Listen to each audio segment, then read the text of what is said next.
तो फ्रेंड्स, आज सुबह सुबह आपके पर्सन आपको क्या लव मैसेज देना चाहते हैं, उनके प्यार भरे खत आपके नाम क्या आ रहे हैं, क्या सोचा जा रहा है आपके बारे में। सबसे पहले एनर्जी से कनेक्ट होने के लिए पेज को फॉलो कीजिए, कमेंट्स बॉक्स में जाकर अपने पर्सन का फर्स्ट इनिशियल टाइप कीजिए, प्यारा से एक दिल बनाइए और इस रील को खासकर अपने पर्सन के साथ जरूर शेयर कीजिए या अपने खास दो दोस्तों के साथ शेयर कीजिए ताकि महादेव की ब्लेसिंग आपके प्यार के ऊपर हमेशा रहे।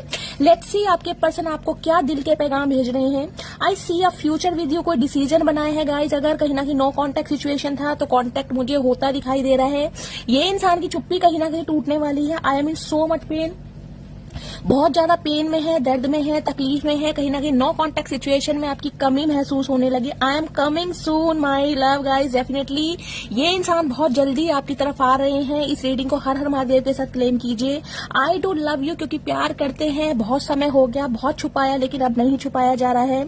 आई नो आई हर्ट यू, ये जानते हैं इन्होंने आपके दिल को दुखाया है, लेकिन ये